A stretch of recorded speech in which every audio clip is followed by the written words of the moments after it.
Verify the identity. We have the product of tangent theta cosine theta equals sine theta. So I'll start with the more complicated side first, and that's the left side. I'll write tangent of theta cosine of theta is equal to. Now what I'm trying to do is just place an identity so that in my next line I can go ahead and somehow cancel out that cosine of theta term. So I know that the tangent of theta is equal to the sine of theta divided by the cosine of theta. That's the identity that I'll use. Do you see why? If I replace tangent of theta with sine of theta divided by cosine of theta, remembering we're multiplying by the cosine of theta, I can rewrite the cosine of theta as the cosine of theta over 1. And notice we can cancel cosine of theta from the numerator and denominator. And in the very last line, we're left with sine of theta divided by 1, which is sine of theta. And we're done. Whenever you perform an identity, you start with one side, use some type of algebraic manipulation, and you end with the other side. Thank you.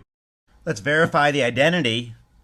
The quantity of 1 plus sine x times the quantity of 1 plus sine of negative x is equal to cosine squared of x.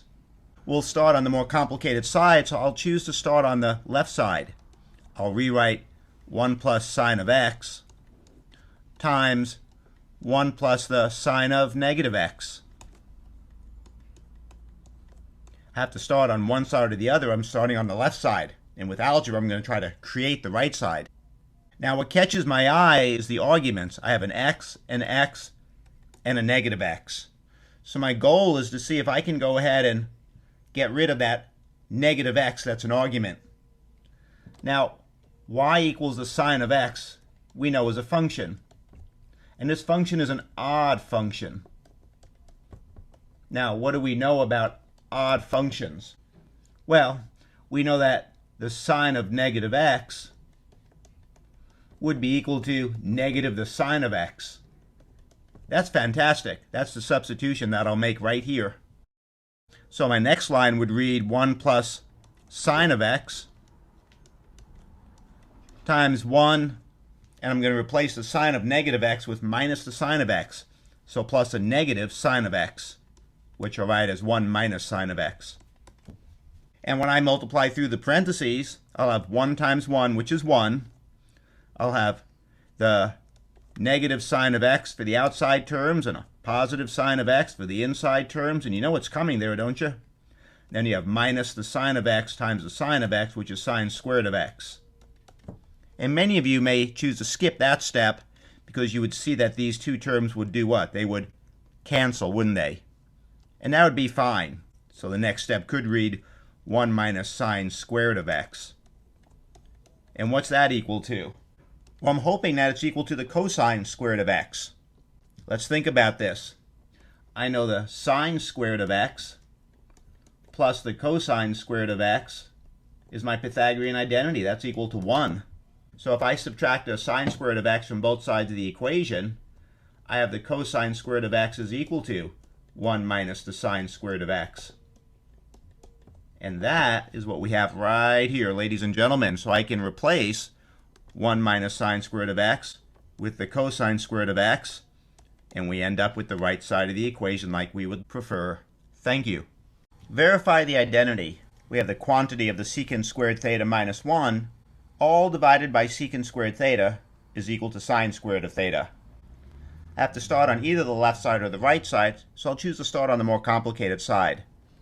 I'll write down secant squared theta minus 1 all over secant squared theta. I'll start on my left side. Now on the left side is one term. So to keep it as one term, I can think about what 1 is. I don't mean for that to sound silly, but when I have functions like secant theta, secant squared theta, I do have an identity with a 1 in it. That's 1 plus tangent squared theta is equal to secant squared theta. Now this is not the only way to do this problem, but it is a way. So if I go ahead and think about that 1, how could I substitute in for that 1? Well, let's solve for 1. Does that sound funny? Let's solve for 1 in this equation. 1 is equal to secant squared theta minus tangent squared theta. If I make that replacement, I still have just one term on the left, and that's a good thing because I only have one term on the right. So I'll write secant squared theta minus what we're calling 1. And that would be secant squared theta minus tangent squared theta. And I have to put it in parentheses because we're doing what? We are subtracting. Now, I do want to simplify. Certainly, I'm going to distribute my -1, which is really my subtraction sign here. I'm going to think about it as adding a -1 times that parenthesis. So if I multiply through, I end up with secant squared theta minus secant squared theta. That's a good thing. Minus a negative, which is plus a tangent squared theta. All over secant squared theta. And you may be thinking you're making this problem much longer. And my response is now, wait a second. Notice what cancels. And what cancels is secant squared theta. So let's write down what's left. What's left is tangent squared theta divided by what? Divided by secant squared theta. Which I'm going to choose to rewrite in terms of the sine and cosine functions because I want to get to the sine squared of theta on the right side. So I'm going to think about this calculation as the tangent squared theta times 1 over secant squared theta. And I know tangent is what in terms of sine and cosine? Well, the tangent of theta, that's equal to the sine of theta divided by the cosine of theta, isn't it? So I can replace tangent squared theta with sine squared theta divided by cosine squared theta times. What else do I know? Well, I do know that the reciprocal of the cosine function, the reciprocal of cosine theta, is secant theta. So I can replace 1 over secant theta with cosine theta. So what are we really multiplying here? We're really multiplying by cosine squared theta. And I think everybody in the room knows what is going to occur next. We're going to do what? We're going to cancel the cosine squared thetas and look at what we have left over, the right side of the equation. The sine squared of theta, which is what we were trying to get to. Thank you. We want to create an identity for the expression below by rewriting strictly in terms of sine. So the first thing I'll do is I'll say, well, if I begin to rewrite 2 times tangent of theta, secant of theta, wherever I can bring in an identity with sine, I'll do so. So I know the tangent of theta is sine of theta over cosine of theta. But the secant of theta is 1 over cosine of theta. That doesn't have a sine component to it. So in my next step, I just simplify by multiplying across the numerator 2 sine of theta and multiplying across the denominator. Cosine times cosine is cosine squared theta. And since I want to rewrite in terms of sine theta, do you see the identity that I'll use? How is sine squared theta and cosine squared theta related? Well, sine squared theta plus cosine squared theta equals what? Equals 1. I want to replace cosine squared theta. So I'll solve for cosine squared theta. I'll subtract the sine squared theta from both sides of my equality. And I'll replace cosine squared theta with 1 minus sine squared theta. So my next step is to write 2 sine theta all over 1 minus sine squared theta. and I check my terms, and it looks like all the trig functions are represented with a sine of theta. So I'm done. Let's verify the identity shown. 1 minus cosine squared x times 1 plus cotangent squared x equals 1. And I think it's a whole lot easier to try to multiply through some terms than to start with a 1 and create two multipliers. What I'm driving at is I'm going to take the left side and start there. 1 minus cosine squared of x times 1 plus cotangent squared of x. Now granted, there are more than one way to proceed, but I don't want to multiply through the terms, which many of you may be tempted to do, because I get some terms that I don't really readily see identities for, like a relationship between cosine squared of x and cotangent squared of x. So instead, what catches my eye is this cosine squared of x, because I know that I do have an identity, sine squared of x plus cosine squared of x equals 1, and I know I can rewrite cotangent squared of x in terms of cosine squared of x and sine squared of x. So that's where I'm going to begin, and that's the reason why.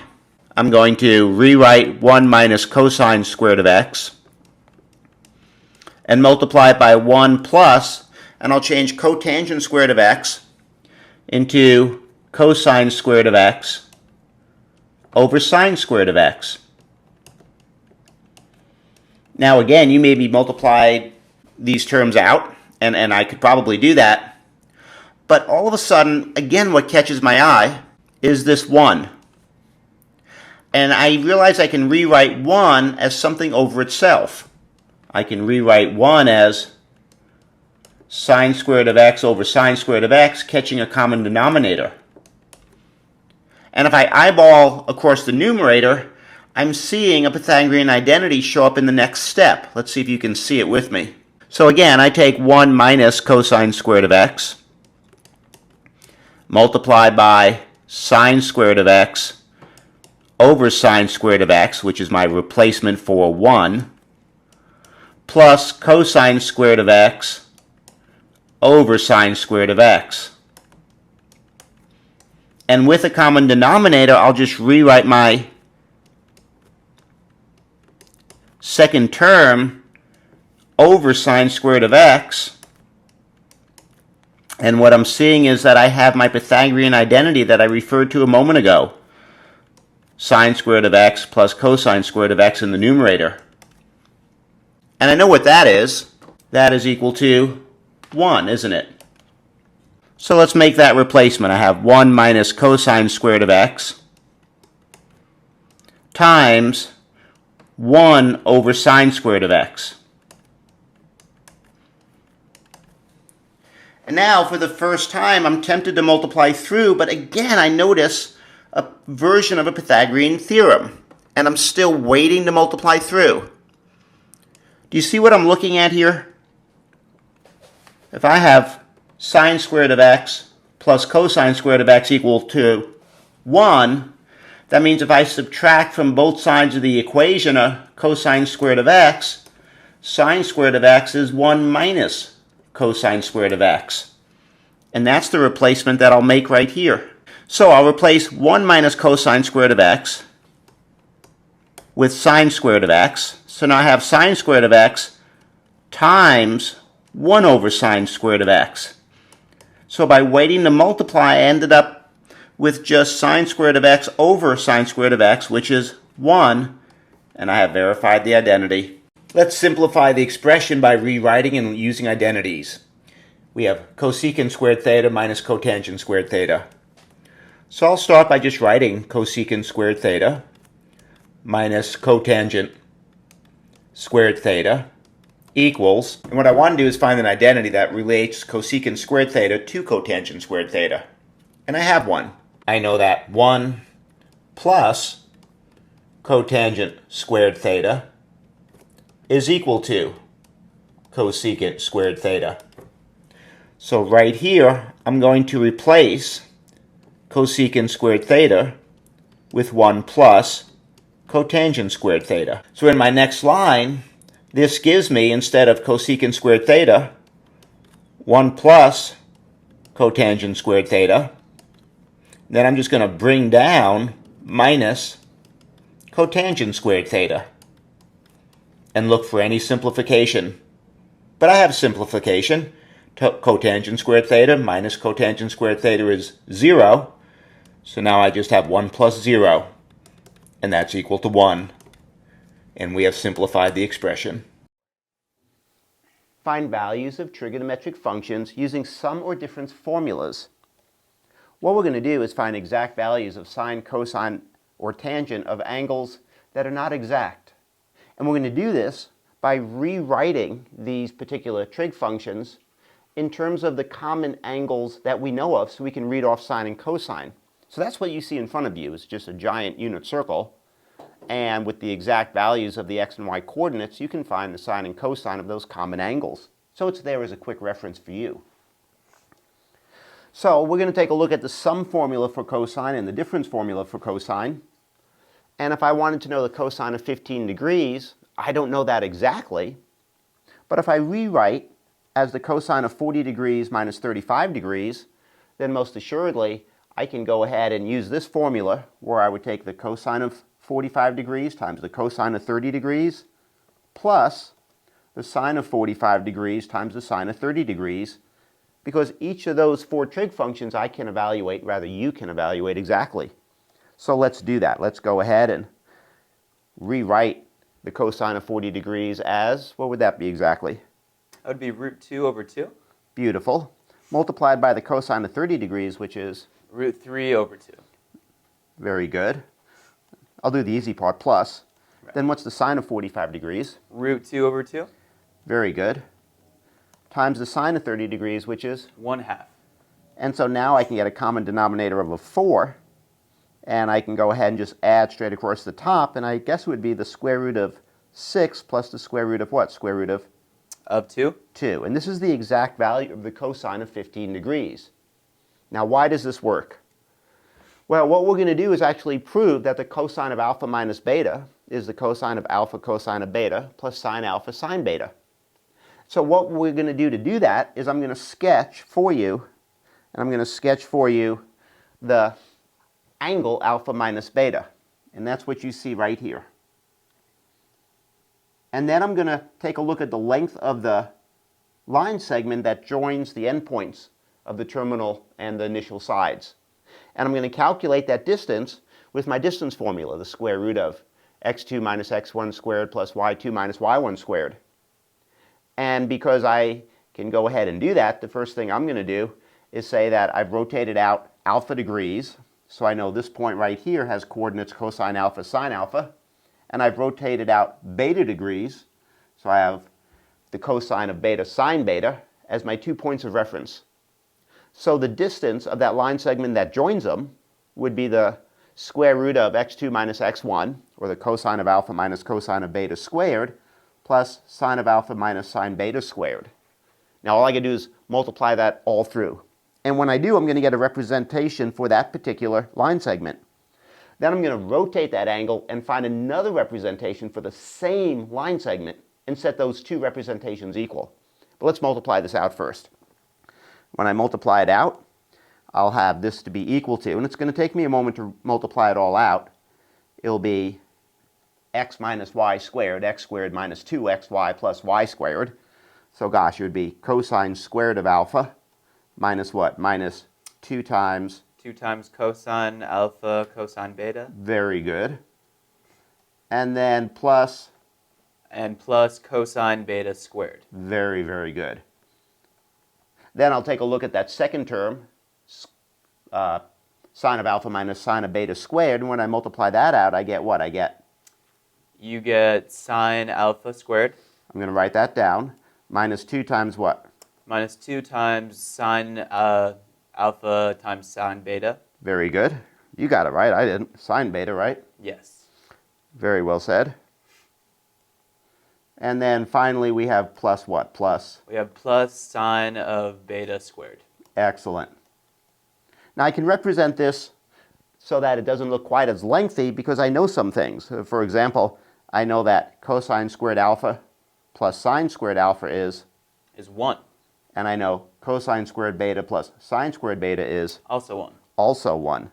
So now I have the square root of 1 minus 2 cosine alpha cosine beta plus another 1 plus,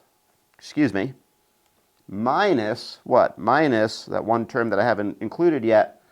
I want to say minus 2 sine alpha, what? Sine of beta. Sine beta. And you're probably thinking this looks nothing like what we're going to prove. Now hold on one sec. Let me add 1 plus 1 and I get what? You get 2. 2. So now I have 2 minus 2 cosine alpha cosine beta minus 2 sine alpha sine beta. And it's starting to look a little bit like my identity, give or take the signs. I'm going to pause right there. That's the first representation. Now we're going to represent that line segment, but I'm going to shift the angle. So my angle now starts on the positive part of the x-axis and rotates alpha minus beta over, and my line segment is still right here. But notice the coordinates of the points of the initial side are 1, 0, while the coordinates of the point of the terminal side, well, that's cosine of alpha minus beta sine alpha minus beta. So when I plug into my distance formula, I subtract the x-coordinates in square, subtract the y-coordinates in square, and much as I did a moment ago, I'm just going to multiply this all through. So to multiply this all through, I'm going to go ahead and write it's equal to square root sign. I'm going to square the first term, so I have cosine squared alpha minus beta, minus 2 times cosine of alpha minus beta times 1, and then plus 1. That takes care of my first term that's squared. For my second term that's squared, I just have sine of alpha minus beta and it's squared. Now, do you see where the conversation is going? Let me help you a little bit with the visual. If I go ahead and take a look at sine squared of an angle plus cosine squared of an angle, that's going to be what? That's going to be 1. 1. So I'm just going to make that adjustment. So now I have this equal to the square root of 1 minus 2 cosine of alpha minus beta plus 1. And 1 plus 1 is? 2. And now I have 2 minus 2 cosine of alpha minus beta. So I've represented that line segment PQ now with 2 different representations. And here they are. So what I'm going to do is see if I can form this identity that I have right here by squaring both sides. That would give me 2 minus 2 cosine of alpha minus beta is equal to 2 minus 2 cosine of alpha cosine of beta minus 2 sine of alpha sine of beta. And remember my goal, I have a goal in life, my goal is to get to this identity right here. So I'm going to subtract the 2 from both sides of the equation. And that would, on the left, leave me with what? It would leave me with negative 2 cosine of alpha minus beta. And that's equal to what? That's equal to negative 2. Good. Cosine alpha times cosine beta. Very good. Minus 2 times sine alpha sine beta. Very well said.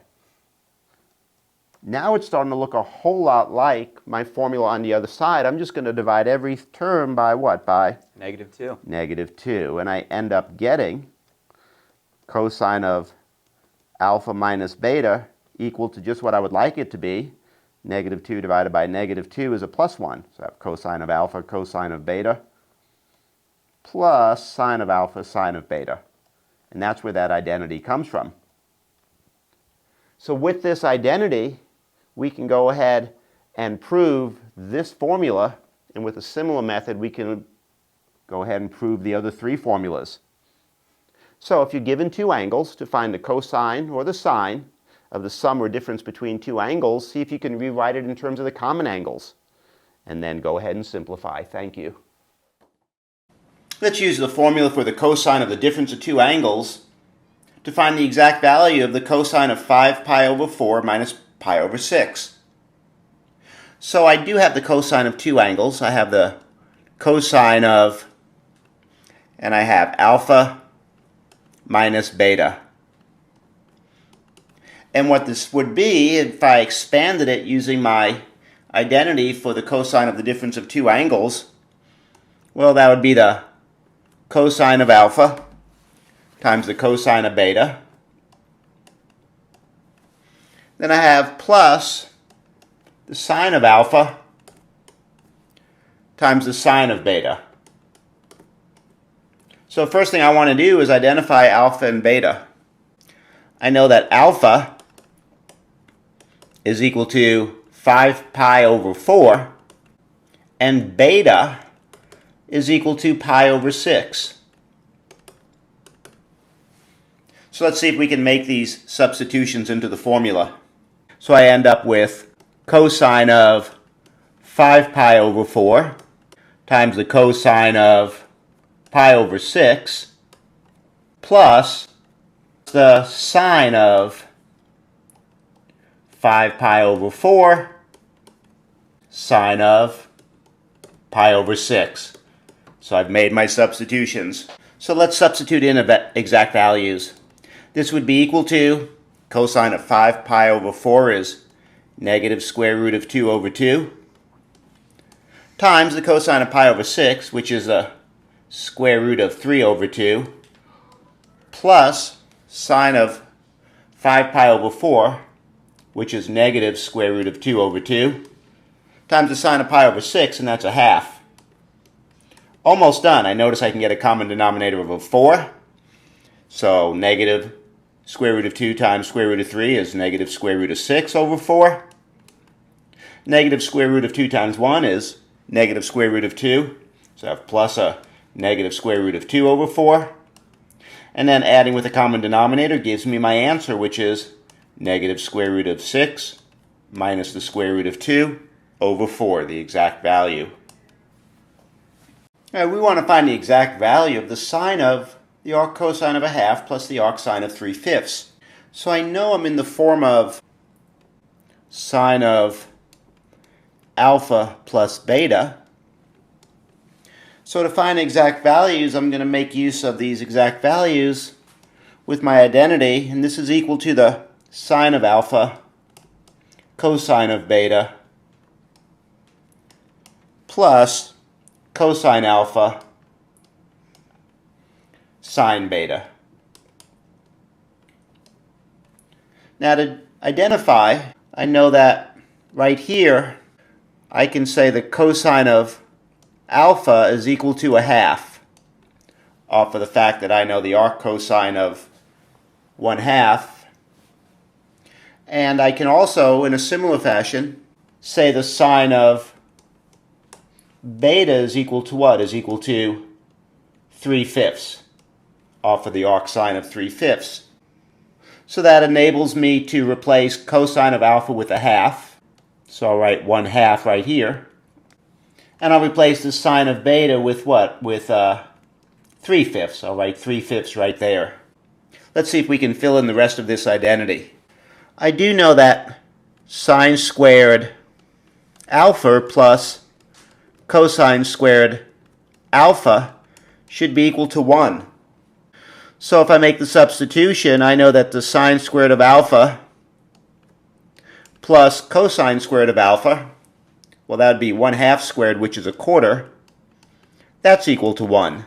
So I can go ahead and solve for sine squared of alpha. Sine squared of alpha would be equal to 1 minus a quarter. That's 3 over 4. And if I go ahead and take the square root of both sides, I find the sine of alpha is the square root of 3 over 2. And I'll make that substitution here for the sine of alpha, square root of 3 over 2. In a similar fashion, I know that the sine squared of beta plus the cosine squared of beta is equal to 1. So sine squared of beta is 3/5 squared. That's 9 over 25. So I have 9 over 25 plus cosine squared of beta equals 1.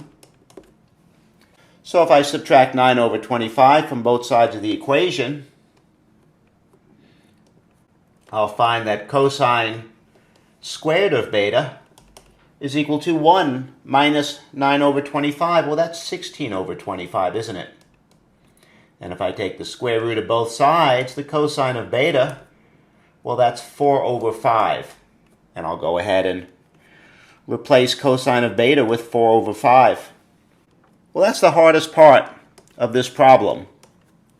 Now I'll go ahead and just see if I can find the exact value of the sine of my alpha minus beta the way I have it arranged. So I have the square root of 3 times 4, that's 4 times the square root of 3, all over 2 times 5, and that's 10, plus 1 times 3, which is 3, all over 2 times 5, which is 10, and if I go ahead and add with a common denominator, I end up with my answer, which is 4 times the square root of 3 plus 3, all over 10. Simplify expressions using sum or difference formulas. What we have in front of us are the 4 sum or difference formulas for sine and cosine. So it basically says if you add or subtract 2 angles and then evaluate the sine or the cosine of that particular addition or subtraction, you can break down the sine and cosine of each angle separately and just plug it into the formula, as we see here. What we want to do is use these 4 formulas to evaluate an expression. But all we do when we evaluate the expression is we write out our formula, which we have. We substitute in the values that were given. And then for each sine and cosine that appears, we evaluate and simplify. It's very straightforward. If I want to evaluate the cosine of pi over 2 minus x, all I do is say to myself, I'm going to go through here and say pi over 2 is alpha and x is beta. So I'm going to substitute into my formula. And when I substitute into my formula, every time I see an alpha, I'll put a pi over 2. And I bet you know what I'm going to say. Every time I see a beta, I'll substitute in the x. And then I just go ahead and evaluate my cosine of pi over 2 and sine of pi over 2. And just to remind you, if I sketch a unit circle, pi over 2 rotation occurs where the terminal side hits the y-axis. You're at 0, 1. And you know the cosine is the x-coordinate, the sine is the y-coordinate there. So when I go to my next step and say, what is the cosine of pi over 2? It would be what? It would be? 0. So I have 0 times the cosine of x. And then when I take a look at the sine of pi over 2, I would say it is?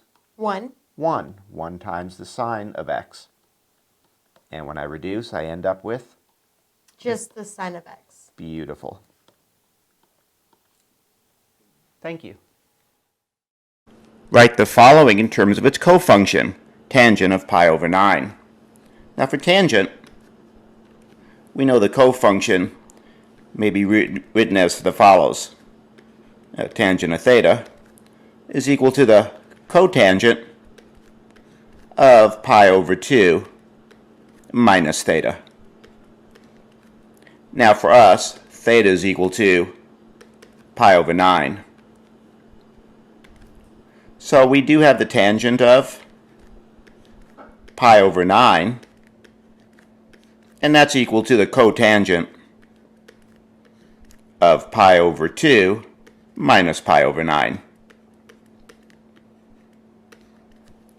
Now I have to subtract these 2 angle measures. So to do that, pi over 2 minus pi over 9, I have to find the least common multiple between the numbers 2 and 9. And that would be 18. 2 times 9 is 18, so I'll multiply pi over 2 by 9 over 9, like multiplying by 1. And we know 9 times 2 is 18, so I'll multiply pi over 9 by 2 over 2, which is like multiplying by 1. So if I multiply directly across the numerator, I get 9 pi, and multiply across the denominator over 18, minus multiply across the numerator 2 pi, and multiply across the denominator, and 9 times 2 is 18. and 9 pi over 18 minus 2 pi over 18 have a common denominator. That's 7 pi over 18. So it looks like we get this to be equal to the cotangent of 7 pi over 18. Thank you. Let's verify the identity. Sine of alpha plus beta plus sine of alpha minus beta is equal to 2 times sine of alpha cosine beta. My first decision is which side do I start working on? And I know I have identities that can take me from the sine of alpha plus beta to sines and cosines of alphas and betas, as well as the sine of alpha minus beta, which can take me to sines and cosines of alphas and betas. So for that reason, I'm going to go ahead and start on my left side and write the sine of alpha plus beta plus the sine of alpha minus beta and write equals. And in blue, I'm going to go ahead and write up here what the sine of alpha plus beta is equal to. I know it's equal to the sine of alpha cosine beta plus cosine of alpha sine beta. And in magenta, I'm going to write up here what the sine of alpha minus beta is equal to. And that is the sine of alpha cosine beta minus cosine alpha sine beta. All right, let me make those substitutions. In place of the sine of alpha plus beta, I'll write the sine of alpha cosine beta plus cosine alpha sine beta. Then I'll add to it, and that is this addition symbol, the sine of alpha cosine of beta minus cosine of alpha sine of beta. Then I'll look to see if I can cancel anywhere. Now notice, I have the cosine of alpha sine of beta minus the cosine of alpha sine of beta. So I can go ahead and subtract those. That will give me 0. I also have the sine of alpha cosine of beta appearing once, twice. So here I'll just combine terms. That gives me 2 times the sine of alpha cosine of beta, and I have verified the identity because that is the right side of my particular identity. Find values of trigonometric functions using double angle formulas. We have a double angle formula for sine. Sine of 2 theta is equal to 2 sine theta cosine theta. Where does this come from? Well, we know that the sine of alpha plus beta, well, that's equal to what? That's equal to sine of alpha cosine beta plus cosine alpha sine beta.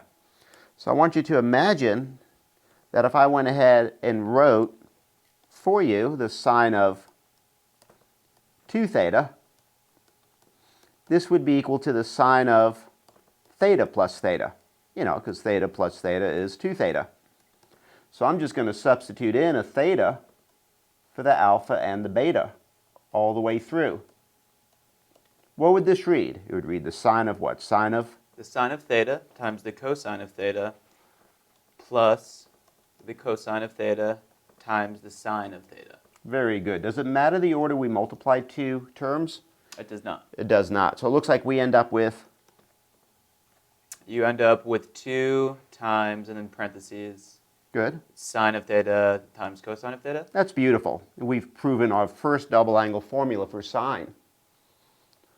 For the double angle formula for cosine, we have 3 variations we can use. That's pretty cool. And we'll do the same thing we did before. We just got to remember what we did before. And we said the cosine of alpha plus beta is the cosine of alpha cosine beta minus sine alpha sine beta. So much as we did a moment ago, I'm going to start by just rewriting. I'll say the cosine of 2 theta is nothing more than the cosine of theta plus theta. And substituting into alpha and beta, a theta in each location, that's kind of fun to say, I end up with what? The cosine of theta? Times the cosine of theta. Good. Minus the sine of theta times the sine of theta. That's beautiful. And what is cosine of theta times cosine of theta? Cosine of theta squared. Very good. And it follows that the next term would be minus what? Minus? The sine of theta squared. Very good. So we have proven what? We've proven this first one right here. Right. Well, let's keep going. Let's keep proving. We'll switch to green. And the first thing I'm going to do is I'm going to say, gosh, if I want to go ahead and prove the second one, I'm going to replace cosine squared theta with,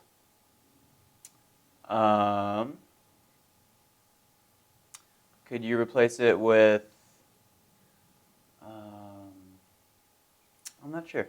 okay, so you know the sine squared theta plus cosine squared theta is 1. Right. If you solve for cosine squared theta, that would be 1 minus, That would be 1 minus sine squared theta. let's make that replacement. I have 1 minus sine squared theta, that's here, and then minus sine squared theta. And if I combine like terms, this gives me what? It gives me 1. I'll give you 1 minus 2 sine squared theta. Very good. So now we've proved the second of these identities. We get one more identity, and what we're going to do, as much as we did a moment ago, I'm going to probably replace sine squared theta with, Could you do 1 minus cosine squared theta? very good. So I'll replace sine squared theta with 1 minus cosine squared theta. And that's replacing this term with this term. Right. And if I distribute that negative 2, I got 1 minus 2. I got negative 2 times a negative, so that's That's positive 2 good. minus, oh, that's and then plus 2 times cosine squared of theta. Beautiful. And what is 1 minus 2? 1. Negative 1. Negative 1. Very good. And we have now proved a third of these identities. And you can do a similar type of a identity proof. The tangent of 2 theta, that would be 2 tan theta, is equal to 1 minus tangent squared theta. So when you take a look at the double angle formulas for sine, cosine, and tangent, what we do is we have a choice of only one identity for the sine of 2 theta, choice of 3 identities for the cosine of 2 theta, and 1 identity for the tangent of 2 theta. Thank you very much. Given the tangent of theta is equal to negative 3 over 4, and theta is in quadrant 2, let's see if we can find the sine of 2 theta, cosine of 2 theta, and tangent of 2 theta. And the first thing I'll do is sketch for myself a reference triangle in which quadrant? In quadrant 2. So I'll go ahead and sketch myself a triangle, placing my reference angle of theta here. And I know that the tangent of theta is equal to opposite over adjacent. So, because I have negative 3 over 4 as the tangent of theta, the opposite side is of length 3, the adjacent side is of length 4, and then when I go ahead and write down the coordinates, because I'm in quadrant 2, we know the x-coordinate is negative, and the y-coordinate is positive. So I'll label the point as negative 4, 3. Now, to find the sine and cosine of 2 theta, which is where I'll begin, I'll go ahead and write out identities, and these identities are going to be in terms of the sine and cosine of theta itself. So that means I'm going to need the hypotenuse. So to find this hypotenuse, I'm just going to use Pythagorean's theorem. Now, let me more clearly label my figure. This value is actually a negative 4. And so if I use Pythagorean's theorem, I have negative 4 squared plus 3 squared is equal to 8 squared. Well, that's 16 plus 9, which is 25, equals 8 squared. So it tells me my hypotenuse is 5. So now what I want to do is read off some information from this triangle. I'll start with the sine function. I know the sine of theta is going to be opposite over hypotenuse. So that would be 3 over 5. Cosine of theta, well, that would be adjacent over hypotenuse. That would be negative 4 over 5. Now I have enough information to begin the problem. First thing I'm going to do is look at the sine of 2 theta. Well, the sine of 2 theta could be expanded using the identity 2 times the sine of theta cosine of theta.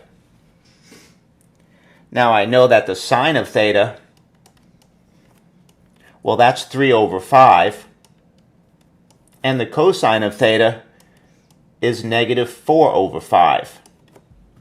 So it looks like the sine of 2 theta is going to be 2 times 3, which is 6, times negative 4, which is negative 24, over 5 times 5, over 25. Next, I'm going to take a look at the cosine of 2 theta.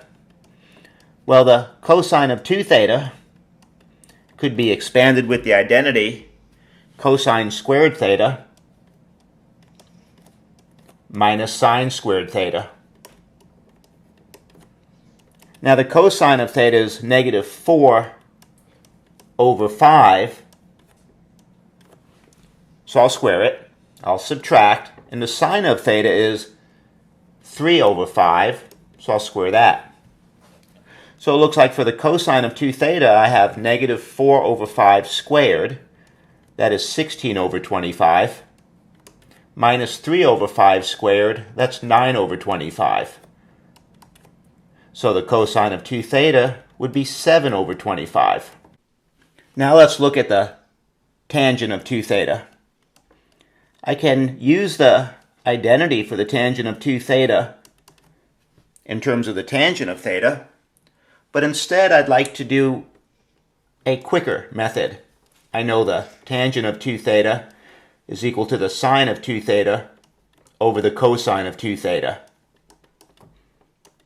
And I know the sine of 2 theta is negative 24 over 25, and I know the cosine of 2 theta is 7 over 25. So if I invert and multiply, I have negative 24 over 25 times 25 over 7. Since my 25's cancel, I end up with negative 24 over 7 for my tangent of 2 theta. Let's verify the identity. The tangent of 2 theta is equal to 2 over the cotangent of theta minus the tangent of theta. And notice that I have a double angle on the left and a single angle on the right. And I'm going to start by just taking my double angle, tangent of 2 theta, and rewriting it in terms of a single angle, figuring that's easier than trying to somehow create a double angle from a couple of single angle trig functions. So I do have an identity for the tangent of 2 theta. That's what? That's 2 times the tangent of theta all over 1 minus tangent squared theta. Next thing I do is I take a look at where I'm trying to get to and take a look at what I have and see if I can make a comparison. And immediately I notice that I have a 2 in my numerator in both locations and 2 terms in the denominator in both locations. So I'm going to preserve that 2 in the numerator. The way I'm going to do that is multiply the numerator and denominator by 1 over the tangent of theta. And in doing that, I'll be able to have just a 2 in the numerator. So I have 2 times the tangent of theta times 1 over the tangent of theta.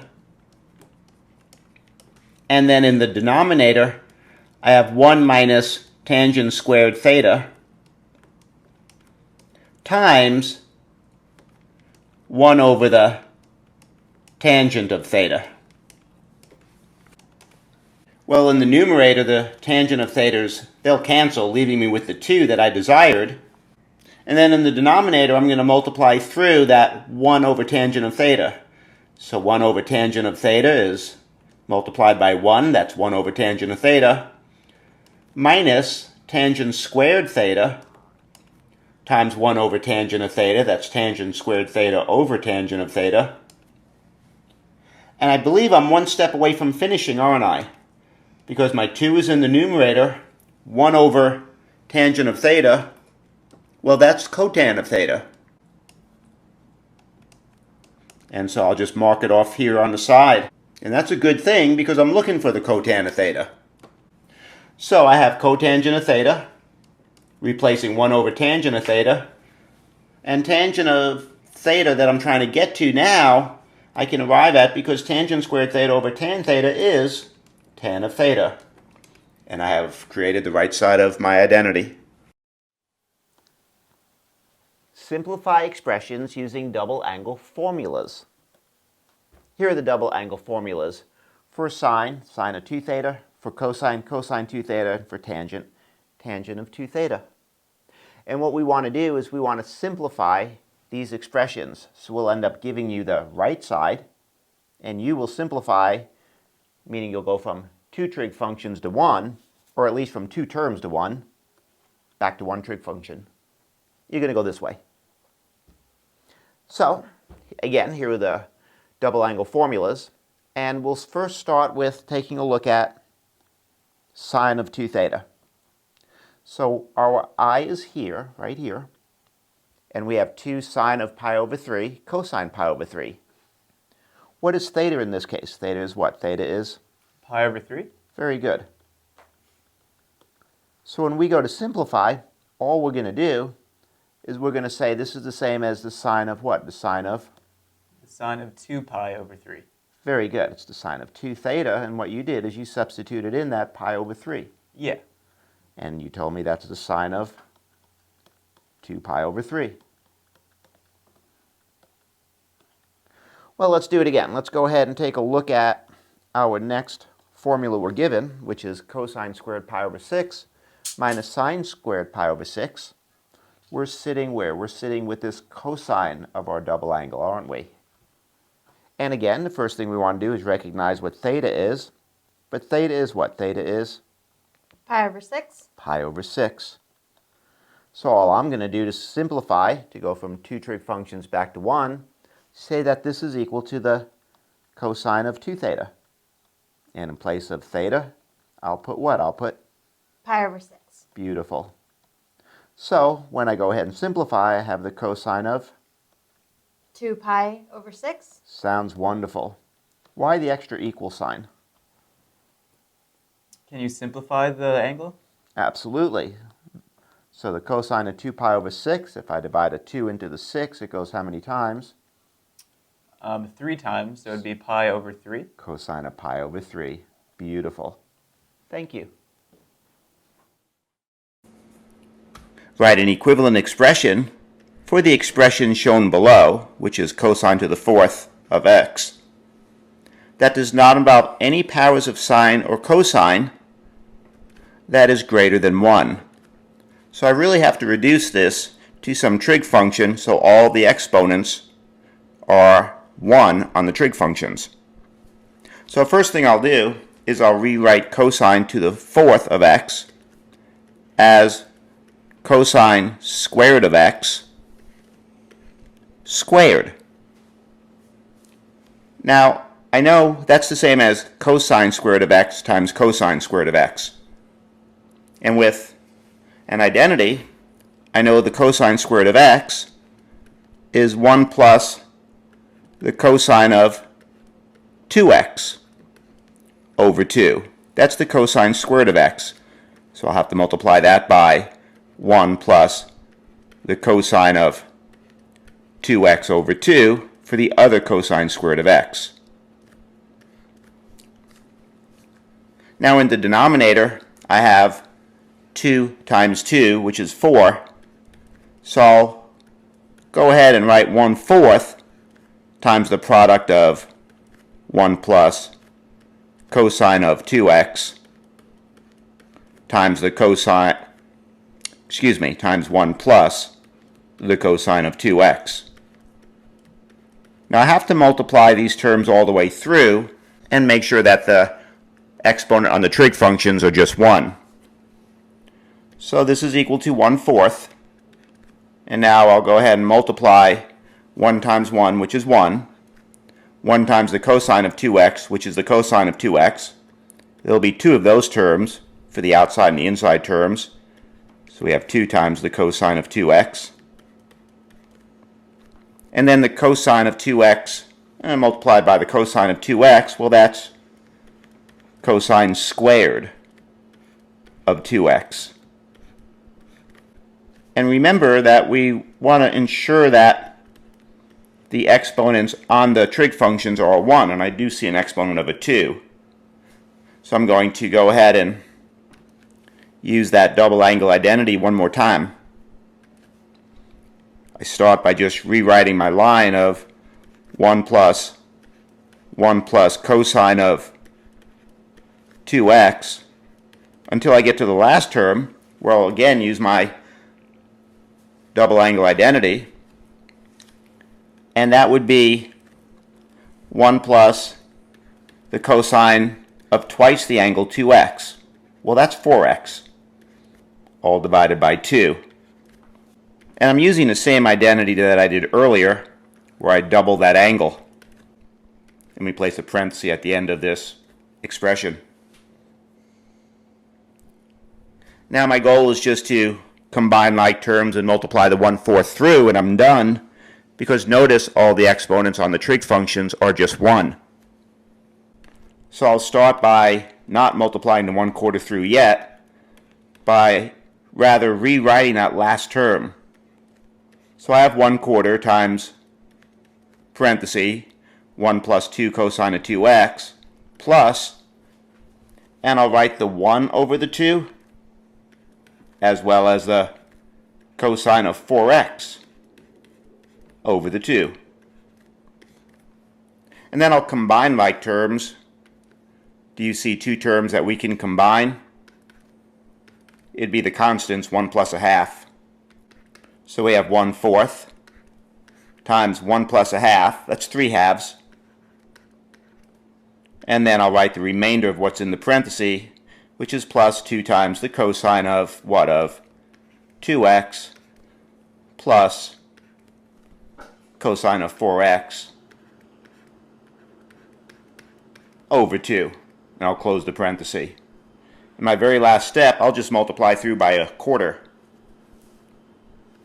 1/4 times 3 halves. 1 times 3 is 3, and 4 times 2 is 8, 3/8, plus 1/4 times 2 is a half, so that's 1/2, a cosine of 2x. And finally, 1/4 times 1/2, well, that's 1/8, so plus 1/8, a cosine of 4x. And I double check. I take a look at all of the exponents on the trig functions, and they're all 1. So I'm done. Thank you. Find values of trigonometric functions using half-angle formulas. We're going to prove the half-angle formulas for sine, cosine, and tangent, starting with sine. And so what you see in front of you is the sine of alpha over 2 is equal to plus or minus the square root of 1 minus cosine alpha over 2. So whenever you use these identities, you really have to decide which quadrant alpha minus alpha over 2 is, so you can determine whether you're going to use the positive or the negative of that root. Now, where do the identities come from? Strangely enough, they come from the cosine of 2 theta, that identity. Take a look at that identity, and what I need you to realize is that if this is 2 theta, this identity is rewritten in terms of theta. And you're probably thinking, I know that, old man, I know that. I'm going to phrase it another way. 2 theta is twice theta. Yeah, interesting little bit of trivia, Jay. What's the point? Well, suppose I rewrote this as the cosine of theta. This would then be equal to 1 minus 2 sine squared. And if I know that 2 theta is twice theta, then if I'm starting with theta, this would have to be? Would it be theta over 2? Theta over 2, half of that angle. So I'm going to solve for the sine of theta over 2, because that's what my identity is set equal to. Now, I know how to do that. I could add to both sides 2 sine squared of theta over 2, and then that's plus cosine theta, and that's equal to 1. That keeps my sine term positive with a positive leading coefficient. And then I want to isolate my sine term, so I guess I'll subtract from both sides what? I'll subtract from both sides. The 1? No, sir, because you want to isolate this sine term here. So I'll probably subtract from both sides the... Understand the cosine. Very good. So now I have 2 sine squared of theta over 2. And this is now equal to 1 minus cosine of theta. Again, wanting to get down to sine of theta over 2, I'll probably then divide both sides by 2. 2. Okay. Now it's starting to look a little bit more like my identity. I have sine squared of theta over 2 is equal to 1 minus cosine theta over what? Over 2. Over 2. Then to get rid of the square, I would just do what? I would take the... Take the square root of both sides. So now I have the sine of theta over 2 is equal to, when I take the square root of both sides, plus and minus 1 minus cosine theta over 2. And there's the first identity proven. Now I have an identity for a half angle for cosine. That's what we see right here. Where does this come from? The cosine of the double angle formula. Tell me if this makes sense. If this is 2 theta, this angle is twice theta. So if I start with the cosine of theta with this identity, I would rewrite it as 2 times cosine squared of Theta over 2. Theta over 2. That would preserve that this angle is twice this one. And again, I'm trying to solve for the cosine of what? Cosine of theta over 2. Right. So maybe here, since the coefficient in front of the cosine term is a 2, cosine squared term, I'll just simply add a 1 to both sides of the equation. Now I have cosine of theta plus 1 is equal to what? Is equal to? 2 times cosine squared of theta over 2. All right, solving for the cosine of theta over 2, my next step would be to? Divide both sides by 2. Very good. And the last thing I'll do is I will take the? Square root of both sides. Very good. So on the right side, I have the cosine squared of theta over 2. And on the left side, I have? Is this before you take the square root of both sides? Nope. We went ahead and just took a square root of both sides, right? I see. So Oh, no. Sorry. Good point. Let's rewrite it as cosine of theta plus 1 over 2. Now let's take the square root of both sides. Right. And what do we have? We have? So you would have the square root of the cosine of theta plus 1 over 2 Good. equals... How come I'm hesitating? Why am I hesitating? I am not sure. So when you take a square root, it's not only just a positive value, but the? It's the plus and minus. Plus and minus. Very good. And what's it equal to on the other side? It's equal to the cosine of theta over 2. Beautiful. And now I've proven the second identity. And similarly, we can prove that the tangent of alpha over 2 is plus and minus the square root of 1 minus cosine theta over 1 plus cosine theta. And we see before us our half angle formulas for sine, cosine, and tangent. Thank you. Let's find the sine of 15 degrees using the half angle formula. So the first thing I'm going to do is write the half angle formula. That'd be the sine of alpha over 2. And that's equal to plus and minus the square root of 1 minus cosine of alpha over 2. Now for us, 15 degrees is alpha over 2. So if 15 degrees is alpha over 2, if I multiply both sides by 2, 30 degrees is alpha. And that's what we'll put right here.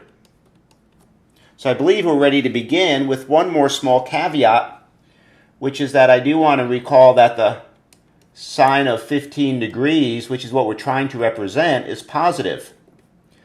So I'm going to only use the positive value of my identity. So let's begin. I'll go ahead and write the sine of 15 degrees is equal to only the positive, not the negative, of 1 minus the cosine of 30 degrees over 2. And now I want to see if I can simplify this.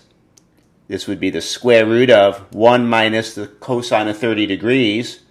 Well, that's the square root of 3 over 2, all over 2.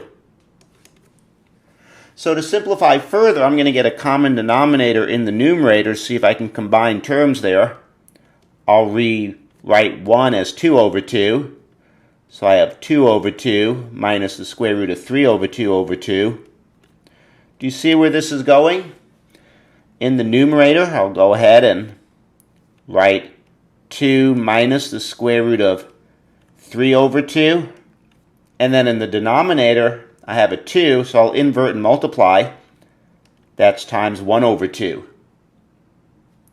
So this gives me what? It gives me the square root of 2 minus the square root of 3 all over 2 times 2, which is 4. And I'm basically done. It's just that I want to recall that the square root of 4 I can rewrite as 2. So for my last step, I'll go ahead and write the square root of 2 minus the square root of 3 all over the square root of 4, which I'll rewrite as 2.